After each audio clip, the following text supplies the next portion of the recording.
Welcome back to Through the Bible in 365. This is March the 25th, and today we're looking at Joshua 9 through 11. So picking it up after the victory at Ai, after defeat at Ai. So let's pick it up here in chapter 9. And it came to pass, when all the kings who were on this side of the Jordan, in the hills and in the lowland, and in all the coasts of the great sea toward Lebanon, the Hittite, the Amorite, the Canaanite, the Perizzite, the Hivite, and the Jebusite heard about it, that they gathered together to fight with Joshua and Israel with one accord. But when the inhabitants of Gibeon heard what Joshua had done to Jericho and Ai, they worked craftily, and went and pretended to be ambassadors. And they took old sacks on their donkeys, old wineskins torn and mended, old patched sandals on their feet, and old garments on themselves. And all the bread of their provision was dry and moldy. And they went to Joshua, to the camp at Gilgal, and said to him and to the men of Israel, We have come from a far country. Now therefore make a covenant with us. Then the men of Israel said to the Hivites, Perhaps you dwell among us. So how can we make a covenant with you? But they said to Joshua, We are your servants. And Joshua said to them, Who are you, and where do you come from? So they said to him, From a far country your servants have come, because of the name of the Lord your God. For we have heard of his fame, and all that he did in Egypt, and all that he did to the two kings of the Amorites who were beyond the Jordan, to Sihon, king of Heshbon, and Og, king of Bashan, who is at Ashtaroth.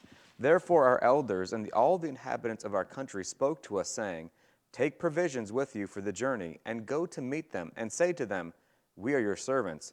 Now therefore make a covenant with us. This bread of ours we took hot for our provisions from our houses on the day we departed to come to you. But now look, it's dry and moldy. And these wineskins which we filled were new. And see, they are torn. And these our garments and our sandals have become old because of the very long journey. So the men of Israel took some of their provisions, but they did not ask counsel of the Lord. So Joshua made peace with them and made a covenant with them to let them live. And the rulers of the congregation swore to them. And it happened, at the end of 3 days, after they had made a covenant with them, that they heard that they were their neighbors, who dwelt near them. Then the children of Israel journeyed and came to their cities on the 3rd day. Now their cities were Gibeon, Shiphrah, Beeroth, and Kirjath-Jearim. But the children of Israel did not attack them, because the rulers of the congregation had swore to them by the Lord God of Israel. And all the congregation complained against the rulers. Then all the rulers said to the congregation, We have sworn to them by the Lord God of Israel. Now therefore we may not touch them. This we will do to them. We will let them live, lest wrath be upon us because of the oath which we swore to them. And the rulers said to them, Let them live, but let them be woodcutters and water carriers for all the congregation, as the rulers had promised them. Then Joshua called for them, and he spoke to them, saying, Why have you deceived us, saying, We are from a very far away from you, when you dwell near us? Now therefore you are cursed, and none of you shall be freed from being slaves, woodcutters, and water carriers for the house of my God. So they answered Joshua and said, Because your servants were clearly told that the Lord your God commanded his servant Moses to give you all the land and to destroy all the inhabitants of the land from before you, therefore we were very much afraid for our lives because of you, and have done this thing. Now here we are in your hands. Do with us as it seems good and right to do to us. So he did to them, and delivered them out of the hand of the children of Israel, so that they did not kill them. And that day Joshua made them woodcutters and water carriers for the congregation and for the altar of the Lord, in the place which he would choose, even to this day. Chapter 10. And it came to pass when Adonizedek, king of Jerusalem, heard how Joshua had taken Ai and had utterly destroyed it, as he had done to Jericho and to its king, so he had done to Ai and its king. And now the inhabitants of Gibeon had made peace with Israel and were among them, that they feared greatly, because Gibeon was a great city, like one of the royal cities, and because it was greater than Ai, and all its men were mighty. Therefore Adonizedek, king of Jerusalem, sent to Hoham, king of Hebron, Piram, king of Jarmuth, Japhia, king of Lachish, and Debir, king of Eglon, saying, Come up to me and help me, that we may attack Gibeon, for it has made peace with Joshua and with the children of Israel.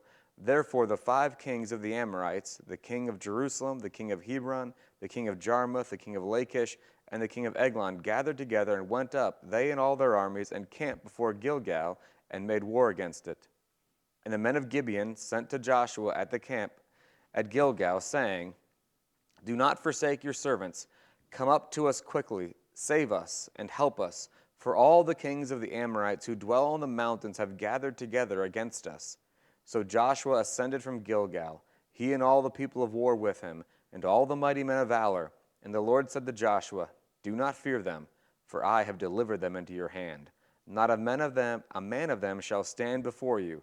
Joshua therefore came up upon them suddenly, having marched all night from Gilgal.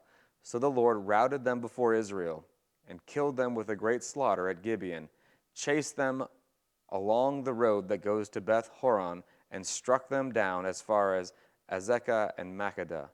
And it happened, as they fled before Israel, and were on the descent of Beth Horon, that the Lord cast down large hailstones from heaven on them as far as Azekah, and they died. There were more who died from the hailstones than the children of Israel killed with the sword. Then Joshua spoke to the Lord in the day when the Lord delivered the Amorites before the children of Israel, and he said in the sight of Israel, Sun, stand still over Gibeon, and moon in the valley of Ajalon. So the sun stood still, and the moon stopped, till the people had revenge upon their enemies. Is this not written in the book of Jasher? So the sun stood still in the midst of heaven, and did not hasten to go down for about the whole day. And there has been no day like that, before it or after it, that the Lord heeded the voice of a man, for the Lord fought for Israel. Then Joshua returned, and all Israel with him, to the camp at Gilgal. But the 5 kings had fled and hidden themselves in the cave at Makkedah. And it was told Joshua, saying, The 5 kings have been found hidden in the cave at Makkedah. So Joshua said, Roll large stones against the mouth of the cave, and set men by it to guard them. And do not stay there yourselves, but pursue your enemies and attack their rear guard. Do not allow them to enter their cities, for the Lord your God has delivered them into your hand. Then it happened, while Joshua and the children of Israel made an end of slaying them with a very great slaughter till they had finished, that those who escaped entered fortified cities, and all the people returned to the camp, to Joshua at Makkedah in peace. No one moved his tongue against any of the children of Israel. Then Joshua said, Open the mouth of the cave, and bring out those 5 kings to me from the cave. And they did so, and brought out those 5 kings to him from the cave, the king of Jerusalem, the king of Hebron, the king of Jarmuth, the king of Lachish, and the king of Eglon. So it was, when they brought out those kings to Joshua, that Joshua called for all the men of Israel, and said to the captains of the men of war who went with him, Come near, put your feet on the necks of these kings. And they drew near and put their feet on their necks. Then Joshua said to them, Do not be afraid, nor be dismayed. Be strong and of good courage, for thus the Lord will do to all your enemies against whom you fight. And afterwards Joshua struck them and killed them, and hanged them on 5 trees, and they were hanging on the trees until evening. So it was at the time of the going down of the sun that Joshua commanded, and they took them down from the trees, cast them into the cave where they had been hidden, and laid large stones against the cave's mouth, which remain until this very day. On that day Joshua took Makkedah, and struck it and its king with the edge of the sword. He utterly destroyed them.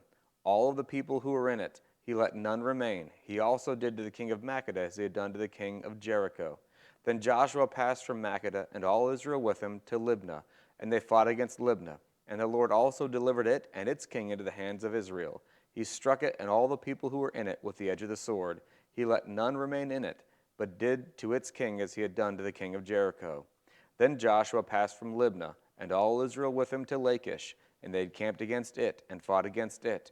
And the Lord delivered Lachish into the hand of Israel, who took it on the 2nd day, and struck it and all the people who were in it with the edge of the sword, according to all that he had done to Libnah. Then Horam, king of Gezer, came up to help Lachish, and Joshua struck him and his people until he left none remaining.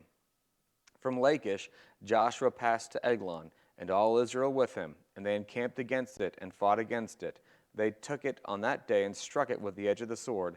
All the people who were in it he utterly destroyed that day, according to all that he had done to Lachish. So Joshua went up from Eglon, and all Israel with him, to Hebron, and they fought against it. And they took it and struck it with the edge of the sword, its king, all its cities, and all the people who were in it. He left none remaining according to all that he had done to Eglon, but utterly destroyed it and all the people who were in it. Then Joshua returned, and all Israel with him, to Debir, and they fought against it. And he took it and its king and all its cities. They struck them with the edge of the sword and utterly destroyed all the people who were in it. He left none remaining, as he had done to Hebron. So he did to Debir and its king, as he had done to Libnah and its king. So Joshua conquered all the land, the mountain country and the south, and the lowland and the wilderness slopes, and all their kings. He left none remaining, but he utterly destroyed all that breathed, as the Lord God of Israel had commanded. And Joshua conquered them from Kadesh Barnea as far as Gaza, and all the country of Goshen, even as far as Gibeon. All these kings and their land Joshua took at one time, because the Lord God of Israel fought for Israel. Then Joshua returned, and all Israel with him, to camp at Gilgal. Chapter 11. And it came to pass, when Jabin, king of Hazor, heard these things, that he sent to Jobab, king of Madon, to the king of Shimron, to the king of Akshaph, to the kings who were from the north, in the mountains, in the plains south of Chinneroth, in the lowland, and in the heights of Dor on the west, to the Canaanites in the east and in the west, the Amorite, the Hittite, the Perizzite, and the Jebusite in the mountains, and the Hivite below Hermon in the lands of Mizpah. So they went out, they and all their armies with them, as many people as the sand that is on the seashore in multitude, with very many horses and chariots. And when all these kings had met together, they came and camped together at the waters of Merom to fight against Israel. But the Lord said to Joshua, "Do not be afraid because of them, for tomorrow about this time I will deliver all of them slain before Israel. You shall hamstring their horses and burn their chariots with fire." So Joshua and all the people of war with him came against them suddenly by the waters of Merom, and they attacked them. And the Lord delivered them into the hand of Israel, who defeated them and chased them to Greater Sidon, to the brook Mizrephoth, and to the valley of Mizpah eastward. They attacked them until they left none of them remaining. So Joshua did to them as the Lord had told him. He hamstrung their horses and burned their chariots with fire. Joshua turned back at that time and took Hazor and struck its king with the sword, for Hazor was formerly the head of all those kingdoms, and he struck all the people who were in it with the edge of the sword, utterly destroying them. There was none left breathing. Then he burned Hazor with fire. So all the cities of those kings and all their kings Joshua took and struck with the edge of the sword. He utterly destroyed them, as Moses the servant of the Lord had commanded. But as for the cities that stood on their mounds, Israel burned none of them, except Hazor only, which Joshua burned. And all the spoil of those cities and the livestock the children of Israel took as booty for themselves, and they struck every man with the edge of the sword until they had destroyed them, and they left none breathing. As the Lord had commanded Moses his servant, so Moses commanded Joshua, and so Joshua did. He left nothing undone of all the Lord had commanded Moses. Thus Joshua took all this land, the mountain country, all the south, all the land of Goshen, the lowland, the Jordan plain, the mountains of Israel and its lowlands, from Mount Halak and the ascent to Seir, even as far as Baal Gad, in the valley of Lebanon, below Mount Hermon. He captured all their kings and struck them down and killed them. Joshua made war a long time with all those kings. There was not a city that made peace with the children of Israel, except the Hivites, the inhabitants of Gibeon, and all the others they took in battle. For it was of the Lord to harden their hearts, that they should come against Israel in battle, that he might utterly destroy them, and that they might receive no mercy, but that he might destroy them, as the Lord had commanded Moses. And at that time Joshua came and cut off the Anakim from the mountains, from Hebron, from Debir, from Anab, from all the mountains of Judah, from all the mountains of Israel. Joshua utterly destroyed them with their cities. None of the Anakim were left in the land of the children of Israel. They remained only in Gaza, in Gath, and in Ashdod. So Joshua took the whole land according to all that the Lord had said to Moses, and Joshua gave it as an inheritance to Israel according to their divisions by their tribes. Then the land rested from war.